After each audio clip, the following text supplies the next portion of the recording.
तो प्रेम कुमार का प्यार भरा अभिवादन व नमस्कार दोस्तों। आज मैं 2 मई 2025 डेली करंट अफेयर को लेकर उपस्थित हूं। महत्वपूर्ण प्रश्न हैं और आज के महत्वपूर्ण वीडियो में आपको ब्लूमबर्ग द्वारा 2025 के एशिया के टॉप 10 धनी परिवारों के बारे में इस वीडियो में महत्वपूर्ण जानकारी है। आप इस वीडियो को देखें और महत्वपूर्ण चीज़ों को नोट करने की आदत डालें। तो दोस्तों, महत्वपूर्ण वीडियो है, परीक्षा उपयोगी वीडियो है और मेरा हमेशा प्रयास रहता है कि बेहतर जानकारी दी जाए। तो दोस्तों, महत्वपूर्ण वीडियो को मैं प्रारंभ कर रहा हूं। फर्स्ट क्वेश्चन, हाल में ब्लूमबर्ग 2025 तक एशिया के टॉप 10 धनी परिवारों में कौन शीर्ष पर रहा? गाइस, इस प्रश्न का सही उत्तर निम्न ऑप्शनों में ऑप्शन ए अंबानी इस प्रश्न का सही उत्तर है, ऑप्शन ए। दोस्तों, अंबानी रिलायंस इंडस्ट्री के मालिक हैं और उनकी संपत्ति है $90.5 बिलियन। दोस्तों, धीरू भाई अंबानी ने 1950 के दशक में रिलायंस की शुरुआत की थी। 2002 में उनकी मृत्यु के बाद उनके बेटों मुकेश और अनिल ने कारोबार को विभाजित कर दिया। मुकेश अब रिलायंस का नेतृत्व करते हैं, जिसकी तेल, तकनीक, खुदरा, वित्त और हरित ऊर्जा में रुचि है। वे 27 मंजिला हवेली में रहते हैं, जो कि दुनिया के सबसे महंगे घरों में से एक हैं। और दूसरे क्रम में है चेरोवारनाट। दोस्तों, इनका ग्रुप है चोरायन पोक फंड ग्रुप और दोस्तों $42.6 बिलियन इनकी संपत्ति है। और दोस्तों 1921 में ये चीन से थाईलैंड चले गए और सब्जियों के बीज बेचने लगे। उनके बेटे धनिन चेरावरनॉट अब पारिवारिक व्यवसाय संभालते हैं, जिनमें खाद्य, खुदरा और दूरसंचार शामिल है। और दोस्तों तीसरे नंबर पर हैं हार्टरून जैरम बैक सेंट्रल एशिया के मालिक। दोस्तों, इनकी संपत्ति है $42.2 बिलियन। ओई वी गुआन ने 1950 में एक सिगरेट ब्रांड खरीदा और जो रूम को इंडोनेशिया की शीर्ष तंबाकू कंपनियों में से एक बना दिया। उनके बेटों ने बैंकिंग में विस्तार किया और बैंक सेंट्रल एशिया में उनकी हिस्सेदारी अब उनकी अधिकांश संपत्ति बनाती है। और दोस्तों चौथे क्रम पर हैं मिस्त्री शाहपुर जी पालोनी जी ग्रुप, जिनकी संपत्ति है $37.5 बिलियन। परिवार ने 1865 में भारत में निर्माण कार्य शुरू किया था। आज उनका व्यवसाय इंजीनियरिंग और निर्माण से जुड़ा हुआ है और उनकी अधिकांश संपत्ति टाटा सन्स में बधी हुई है, जो टाटा समूह की होल्डिंग कंपनी है। रतन टाटा के निधन के बाद अब नोएल टाटा टाटा ट्रस्ट का नेतृत्व करते हैं। और दोस्तों पांचवें क्रम पर हैं कोएक विलियन। इनकी कंपनी है सन हंग काई प्रॉपर्टी और इनकी संपत्ति है $35.6 बिलियन। क्वेंटेक सैंग ने 1972 में रियल एस्टेट कंपनी की स्थापना की, जिससे यह हांगकांग के सबसे बड़े डेवलपरों में से एक बन गए। उनकी मृत्यु के बाद उनके बेटों ने कंपनी की कमान संभाली, लेकिन पारिवारिक विवाद के कारण 2008 में वाल्टर को अपनी कुर्सी खोनी पड़ी। अब रेमंड कंपनी चलाते हैं। और दोस्तों छठे नंबर पर हैं तशाई कैथ फाइनेंशियल फुबोन फाइनेंशियल ग्रुप। इनकी संपत्ति है $30.9 बिलियन। तशाई बंधुओं ने 1962 में कैथ लाइफ इंश्योरेंस की स्थापना की। बाद में व्यवसाय विभाजित हो गया, जिससे ताइवान में दो बड़े वित्तीय समूह बने, जिनका निवेश रियल एस्टेट और दूरसंचार में था।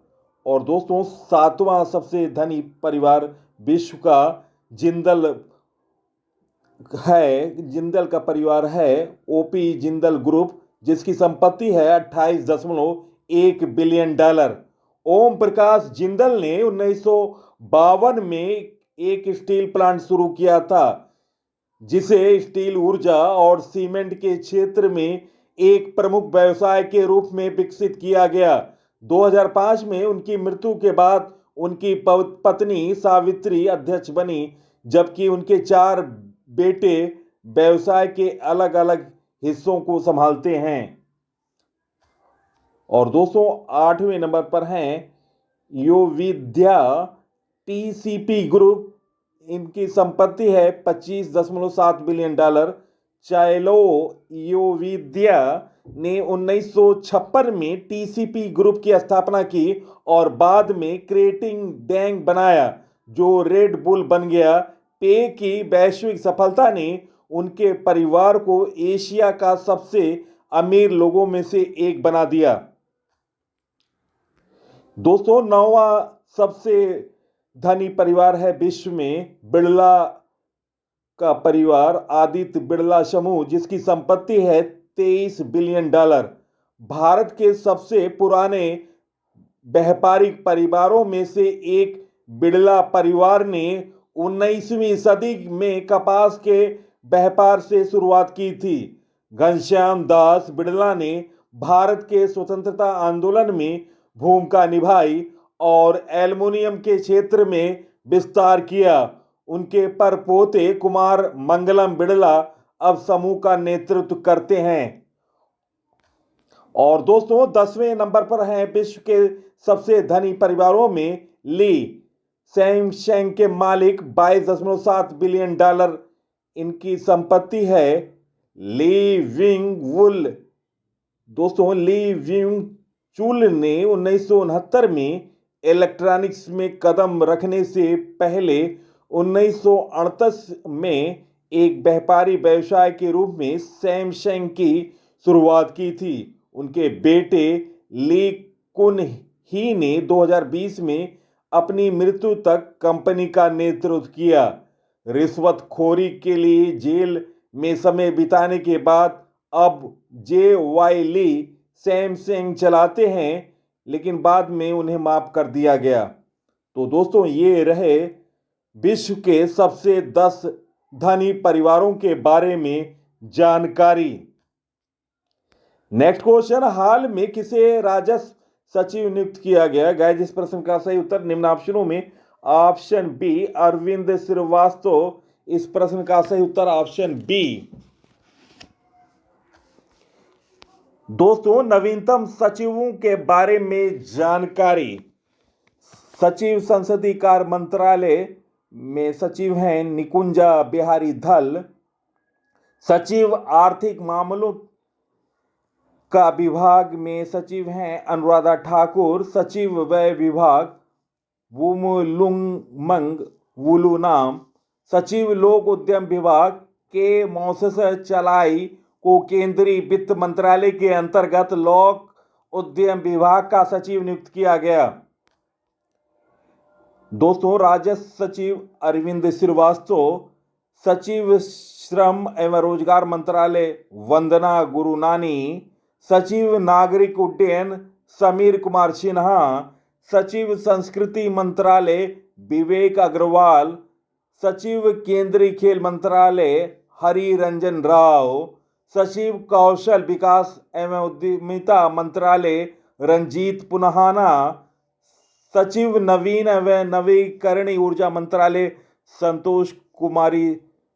संतोष कुमार सारंगी। और दोस्तों अभी नए वित्त सचिव बने हैं अजय सेठ। तो दोस्तों ये नवीनतम सचिव अभी हाल में ही नियुक्त हुए हैं। महत्वपूर्ण जानकारी है, आप इसे नोट डाउन करें। नेक्स्ट क्वेश्चन, हाल में किसे मुंबई पुलिस में आयुक्त नियुक्त किया गया? गाइस इस प्रश्न का सही उत्तर निम्न ऑप्शनों में ऑप्शन ए देवन भारती। इस प्रश्न का सही उत्तर है ऑप्शन ए।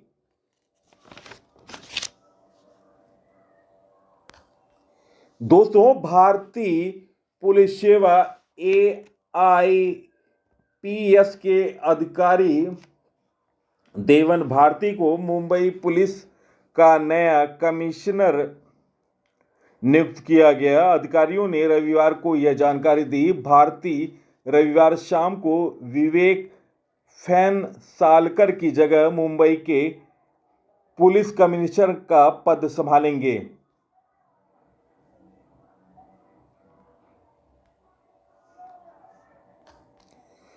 दोस्तों, हाल में नई नियुक्तियों के बारे में जानकारी।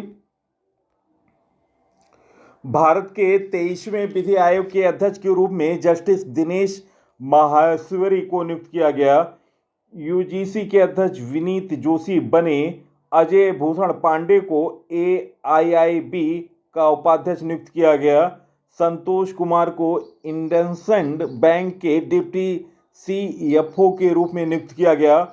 राम बाबू नायडू को वर्ल्ड इकोनॉमिक फोरम WEF द्वारा यंग ग्लोबल लीडर 2025 के रूप में चुना गया।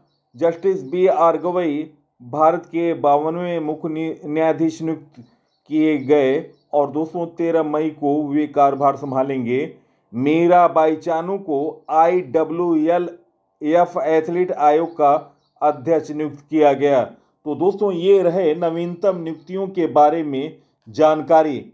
नेक्स्ट क्वेश्चन, हाल में अंतर्राष्ट्रीय मजदूर दिवस कब मनाया गया? गाइस, इस प्रश्न का सही उत्तर ऑप्शन ए 1 मई इस प्रश्न का सही उत्तर है। दोस्तों, किसी भी समाज की रचना में कामकाजी लोगों की बहुत महत्वपूर्ण भूमिका है। इसकी शुरुआत लेबर किसान पार्टी ऑफ हिंदुस्तान के नेता कॉमरेड सिंगरावेलु चेटियार ने की थी। भारत में मद्रास हाई कोर्ट के सामने एक बड़ा प्रदर्शन किया। एक संकल्प पत्र पारित करके यह सहमति बनाई गई कि इस दिवस को भारत में कामगार दिवस के तौर पर मनाया जाए और इस दिन छुट्टी का ऐलान किया जाए। लेबर किसान पार्टी ऑफ हिंदुस्तान ने 1 मई 1923 को मद्रास में इसकी शुरुआत की। इस दिन पहली बार लाल झंडे का इस्तेमाल किया गया था, जो मजदूर वर्ग की एकता को प्रदर्शित करता है। और दोस्तों, महत्वपूर्ण महात्माओं, पुरुषों और महत्वपूर्ण व्यक्तियों के विचारों को मैं प्रस्तुत कर रहा हूं। समाज में गरीबी सहयोग के बिना अमीर कभी भी धन संचय नहीं कर सकते हैं। ये विचार है महात्मा गांधी का। कभी किसी को कुछ नहीं मिलता जब तक वह उसकी कीमत के हिसाब से कठिन परिश्रम नहीं करता। बुकर टी वाशिंगटन के ये विचार हैं। कार्य का आनंद लेने वाला ही उसे सही तरीके से कर सकते हैं। ये हैं अरस्तु के विचार। अपने आप को उन लोगों के बीच रखो जिनसे आपको खुशी मिलती है। ये विचार हैं कार्ल मार्क्स। जो श्रम से भागते हैं वे जीवन की सबसे बड़ी सीख से दूर हो जाते हैं। ये विचार है रविंद्रनाथ ठाकुर के। और श्रमिकों की मेहनत ही देश की असली पूंजी है। ये विचार हैं पंडित जवाहरलाल नेहरू के। नेक्स्ट क्वेश्चन, हाल में निर्वाचन आयोग ने चुनाव अधिकारियों के लिए कहां क्षमता निर्माण कार्यक्रम शुरू किया? गाइस, इस प्रश्न का सही उत्तर है निम्न ऑप्शनों में ऑप्शन सी नई दिल्ली इस प्रश्न का सही उत्तर है। भारत निर्वाचन आयोग ने 30 अप्रैल 2025 को नई दिल्ली में बिहार, उत्तर प्रदेश, दिल्ली और हरियाणा के 369 जमीनी स्तर के चुनाव अधिकारियों के लिए 2 दिवसीय क्षमता विकास प्रशिक्षण कार्यक्रम शुरू किया। दोस्तों, मुख्य निर्वाचन आयुक्त ज्ञानेश कुमार ने अपने उद्घाटन भाषण में कहा कि बूथ लेवल एजेंट BLA के साथ साथ BLO और ERO सही और अपडेट मतदाता सूची सुनिश्चित करने के लिए जिम्मेदार हैं और उन्हें जन प्रतिनिधित्व अधिनियम 1950, मतदाता पंजीकरण नियम 1960 और समय समय पर ECI से जारी निर्देशों के अनुसार सख्ती से काम करना है। इस महीने की शुरुआत में बिहार के 10 मान्यता प्राप्त राजनीतिक दलों के लगभग 280 BLA को IIDEM में प्रशिक्षित किया गया था। नेक्स्ट क्वेश्चन, हाल में कहाँ नीलामी में मराठा योद्धा रघुजी भोंसले प्रथम की ऐतिहासिक तलवार को खरीदा गया? गाइस, इस प्रश्न का सही उत्तर है निम्न ऑप्शनों में ऑप्शन ए लंदन इस प्रश्न का सही उत्तर है। दोस्तों, महाराष्ट्र सरकार ने 29 अप्रैल 2025 को लंदन में हुई नीलामी में मराठा योद्धा रघुजी भोंसले प्रथम की ऐतिहासिक तलवार को 47.15 लाख रुपए में खरीदा। यह तलवार मराठा वीरता और विरासत का प्रतीक है। इसे फिरंगी शैली में बनाया गया है, जिसमें यूरोपीय प्रकार की एक धार वाली ब्लेड, सोने की सजावट और देवनागरी लिपि में शिलालेख है। और दोस्तों, महत्वपूर्ण नोट करें, महत्वपूर्ण जानकारी, तलवार की मूठ के पास देवनागरी लिपि में श्रीमंत राघोजी भोंसले सेना साहेब सुबह फिरंगी लिखा है। नेक्स्ट क्वेश्चन, हाल में किस देश की कार्यवाहक राष्ट्रपति डॉन डक्सू ने इस्तीफा दिया? गाइस, इस प्रश्न का सही उत्तर है निम्न ऑप्शनों में ऑप्शन बी दक्षिण कोरिया। इस प्रश्न का सही उत्तर ऑप्शन बी।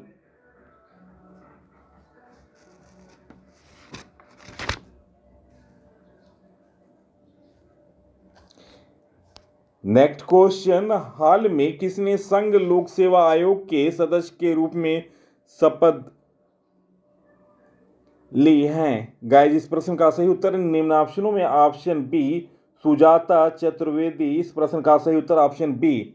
बिहार कैडर की 1989 बैच की भारतीय प्रशासनिक सेवा IAS अधिकारी सुजाता चतुर्वेदी ने संघ लोक सेवा आयोग UPSC के सदस्य के रूप में शपथ ली।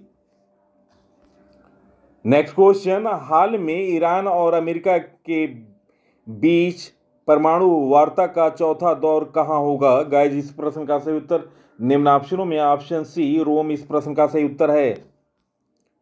नेक्स्ट क्वेश्चन, हाल में कौन सा देश पहले से 7,000 मीटर की ऊंचाई पर चढ़ चुके लोगों को माउंट एवरेस्ट पर चढ़ने की अनुमति देगा?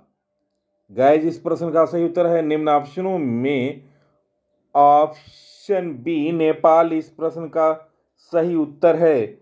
नेपाल की राजधानी काठमांडू है, मुद्रा है नेपाली रुपया और राष्ट्रपति हैं रामचंद्र पौडेल और दोस्तों प्रधानमंत्री हैं KP शर्मा ओली। नेपाल का नवीनतम करंट अफेयर, बिम्स्टेक कृषि मंत्रियों का तीसरा सम्मेलन नेपाल में हुआ। भारत और नेपाल ने नए समझौते के साथ विज्ञान एवं प्रौद्योगिकी संबंधों को सुदृढ़ किया। नेपाल बैंक का कार्यवाहक गवर्नर डॉक्टर नीलम ढोंगाना को नियुक्त किया गया। नेपाल में 26वें फ्लोरो एक्सपो का समापन हुआ। घोड़े यात्रा समारोह का आयोजन नेपाल में किया गया। नेपाल की संसद ने इलेक्ट्रॉनिक कॉमर्स विधेयक पारित किया। भारत और नेपाल के सुप्रीम कोर्ट के बीच न्यायिक सहयोग बढ़ाने के लिए समझौता हुआ। नेपाल और फ्रांस ने हाइड्रो नेपाल परियोजना के लिए समझौता ज्ञापन पर हस्ताक्षर किए। तो दोस्तों, ये रहे नेपाल के नवीनतम करंट अफेयर। नेक्स्ट क्वेश्चन, हाल में 1 मई को किस राज्य का 65वां स्थापना दिवस मनाया गया? गाइस, इस प्रश्न का सही उत्तर निम्न ऑप्शनों में ऑप्शन ए महाराष्ट्र इस प्रश्न का सही उत्तर है। महाराष्ट्र की राजधानी मुंबई है। मुख्यमंत्री हैं देवेंद्र फडणवीस और दोस्तों राज्यपाल हैं सीपी राधाकृष्णन। दोस्तों, महाराष्ट्र दिवस, जिसे आमतौर पर महाराष्ट्र दिवस के रूप में जाना जाता है, हर साल 1 मई को मनाया जाता है, जिस दिन 1960 में भारतीय पश्चिमी राज्य का निर्माण किया गया था। इस दिन 1960 में बॉम्बे नामांकन अधिनियम लागू हुआ, जिसके तहत महाराष्ट्र के निर्माण के बाद नए राज्य के समर्थन में कई विरोध और प्रदर्शन हुए। इस अधिनियम में बॉम्बे राज्य से 2 नए राज्य बनाए गए, महाराष्ट्र मराठी भाषी लोगों और गुजरात के लिए संयुक्त राष्ट्र के लोगों के लिए मातृभाषा गुजराती है।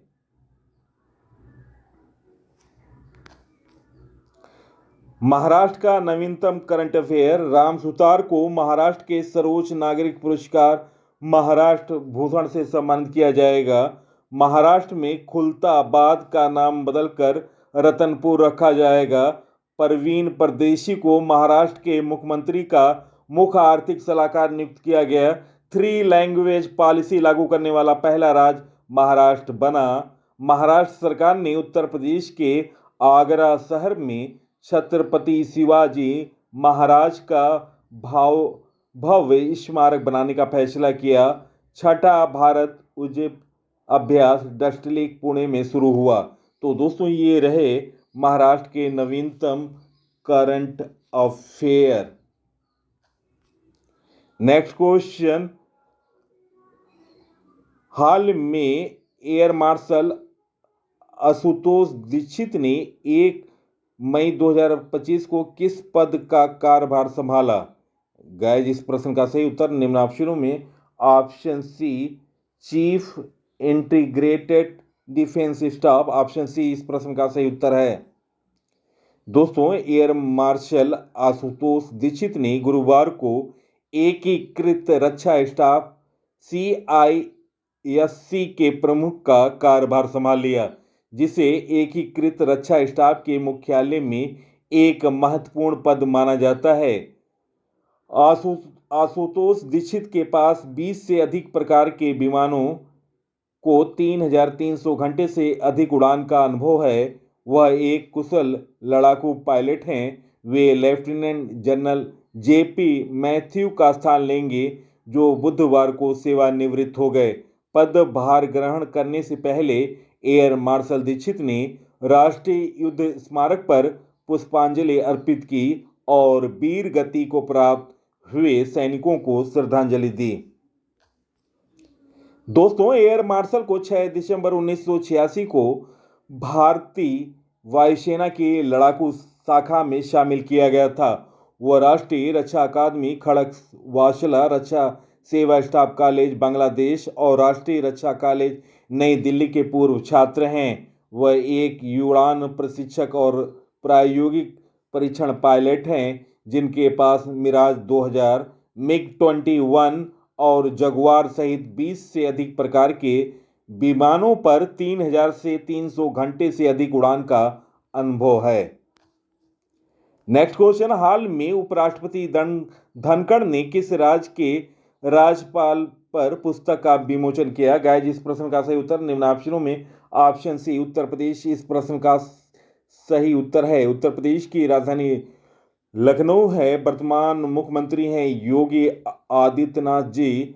राज्यपाल हैं आनंदीबेन पटेल। लोकसभा की सीट है 80, राज्यसभा की सीट है 31, विधानसभा की सीट है 403, विधान परिषद की सीट है 100, राज्य की पशु बारहसिंगा है, राज्य की वृक्ष अशोक है।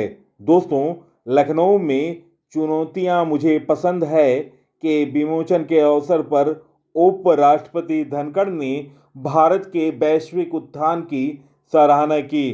पुस्तक में राज्यपाल आनंदीबेन पटेल की प्रेरणादायी यात्रा का वर्णन है। दोस्तों, हाल के नवीनतम पुस्तकों के बारे में जानकारी। लियो द अनटोल्ड स्टोरी के लेखक हैं P S. Raman. The winner mindset के लेखक हैं सैम वॉटसन। यादें यादें और यादें की लेखिका हैं Pushpa Bharti. Welcome to paradise की लेखिका हैं ट्विंकल खन्ना। रौद्र सात्विकम के लेखक हैं Prabha Verma. Israel war diary के लेखक हैं Vishal Pandey. The golden years के लेखक हैं Ruskin Bond. Why Bharat matters के लेखक हैं विदेश मंत्री एस जयशंकर। 12th फेल के लेखक हैं अनुराग पाठक और कैरोश के लेखक हैं Jenny Erpenbeck. Tomb of sand के लेखक हैं Geetanjali Shree. 4 star of destiny के लेखक हैं एम नरवाने।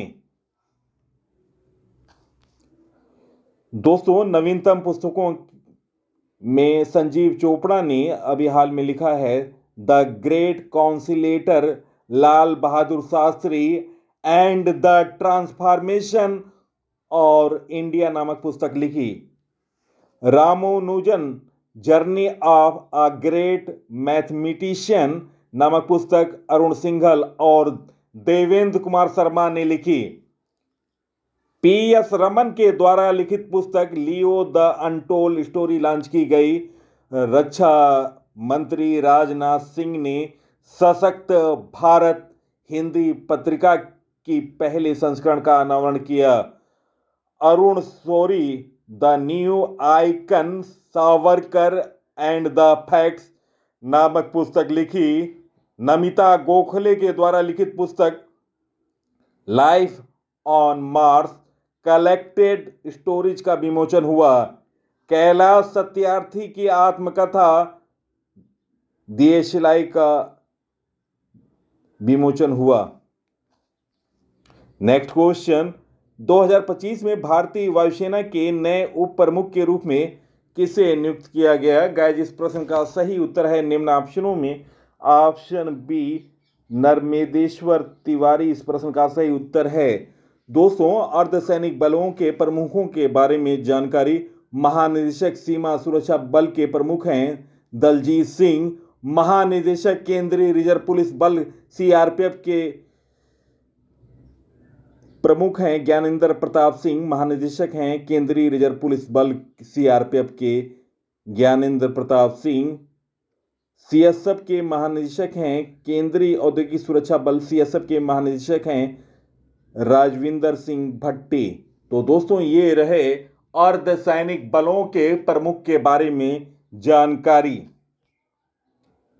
दोस्तों, एयर मार्शल नर्मदेश्वर तिवारी वायुसेना के नए उप प्रमुख होंगे। वह एयर मार्शल एसपी धारकर का स्थान लेंगे, जो 40 से अधिक वर्षों के शानदार कैरियर के बाद 30 अप्रैल को सेवानिवृत्त हो गए।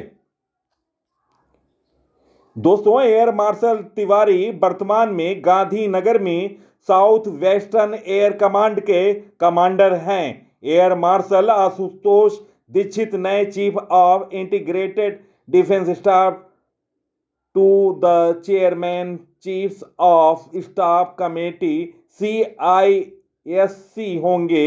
वह लेफ्टिनेंट जनरल JP मैथ्यू का स्थान लेंगे, जो 30 अप्रैल को सेवानिवृत्त हो रहे हैं। CISC पर 3 सेनाओं के बीच तालमेल की जिम्मेदारी होती है और वह CDS की टीम का हिस्सा होता है।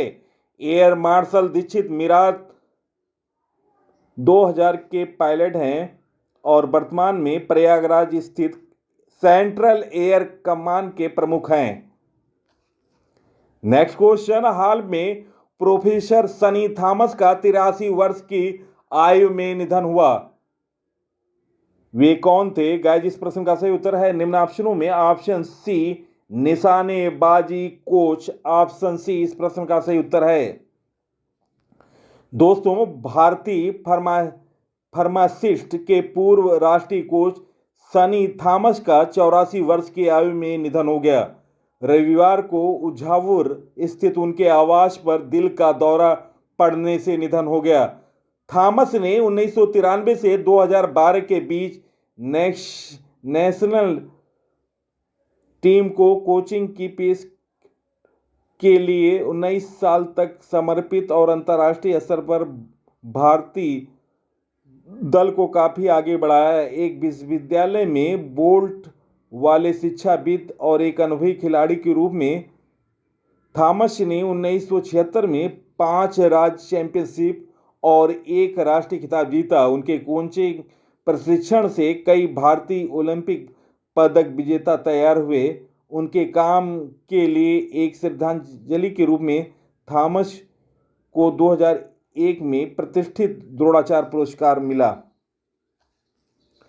नेक्स्ट क्वेश्चन, हाल में किसने बौद्धिक संपदा अधिकारों के उल्लंघन के लिए भारत को प्राथमिक निगरानी सूची में रखा? गाइस, इस प्रश्न का सही उत्तर ऑप्शन बी अमेरिका इस प्रश्न का सही उत्तर है। अमेरिका की राजधानी वाशिंगटन डीसी है और दोस्तों राष्ट्रपति हैं डोनाल्ड ट्रंप, 47वें क्रम के राष्ट्रपति हैं और दोस्तों मुद्रा है अमेरिकी डॉलर। नेक्स्ट क्वेश्चन, 2025 में हार्वर्ड द्वारा आयोजित AI फॉर गुड हैकाथॉन में किस भारतीय AI परियोजना ने प्रथम पुरस्कार प्राप्त किया? गाइस, इस प्रश्न का सही उत्तर ऑप्शन सी मेघा इस प्रश्न का सही उत्तर ऑप्शन सी। दोस्तों, सोमवार को भारतीय केंद्रित वॉइस फर्स्ट AI नवाचार मेघालय ई गवर्नेंस मानव केंद्रीय सहायता ने हार्वर्ड कैनेडी स्कूल द्वारा आयोजित Kennedy AI for good hackathon में प्रथम पुरस्कार प्राप्त किया।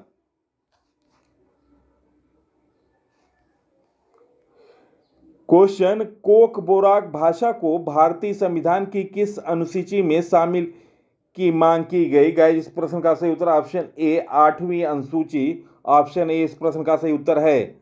दोस्तों, त्रिपुरा में आदिवासी कोक-बोराक भाषा के लिए रोमन लिपि अपनाने की मांग के बीच एक स्वदेशी साहित्यिक संस्था ने मुख्यमंत्री माणिक शाह को पत्र लिखकर संविधान की 8वीं अनुसूची में भाषा को शामिल करने की मांग की।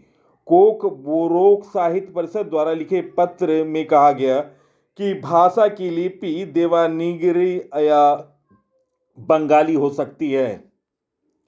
नेक्स्ट क्वेश्चन, हाल में किस रोग की जांच के लिए पहली स्वदेशी human papilloma virus HPV test kit launch की गई? गाइस, इस प्रश्न का सही उत्तर निम्न ऑप्शनों में option B cervical cancer, option B इस प्रश्न का सही उत्तर है। दोस्तों, drug controller general of India DCGI ने 12 जुलाई को पुणे स्थित सीरम इंस्टीट्यूट ऑफ इंडिया को सर्विकल कैंसर के खिलाफ इसके पहले क्वाड्रिडेवलप human papilloma virus vaccine QHPV के लिए मार्केट ऑथराइजेशन बाजार में बेचे जाने की अनुमति प्रदान कर दी थी। दोस्तों, HPV दुनिया भर में सबसे आम सेक्सुअल ट्रांसमिटेड यौन संपर्क से फैलने वाला संक्रमण है जो उसके स्ट्रेन उपभेद के आधार पर शरीर के विभिन्न हिस्सों में छालों का कारण बनता है। इस संक्रमण का कोई इलाज नहीं है और छाले अक्सर अपने आप चले जाते हैं। HPV से संक्रमित बहुत से लोगों में कोई लक्षण विकसित नहीं होते हैं, लेकिन फिर भी वे यौन संपर्क के माध्यम से दूसरों को संक्रमित कर सकते हैं। हालांकि महिलाओं के मामले में HPV सर्वाइकल कैंसर का कारण बन सकता है। दोस्तों, सर्वाइकल कैंसर दुनिया भर में महिलाओं की कैंसर के होने वाली मृत्यु दर के प्रमुख कारणों में से एक है। कई अध्ययनों से पता चलता है कि सर्वाइकल कैंसर से होने वाली 85% मौतें निम्न और मध्यम आय वाले देशों में होती है, जहां नियमित रूप से होने वाले स्त्री रोग संबंधी जांच काफी कम अथवा एकदम से नदारद होती है। दोस्तों, प्रश्नों का चयन और पीसी सर की लगातार मेहनत और अपडेटेड जानकारी अगर अच्छी लगी है, आप इस वीडियो को सोशल साइटों और स्टडी ग्रुपों पर शेयर करें। इसी के साथ मैं इस अंक से विदा ले रहा हूं। अगले अंक में आपसे मुलाकात होगी। तब तक के लिए नमस्कार, वंदे मातरम, जय हिंद, जय भारत।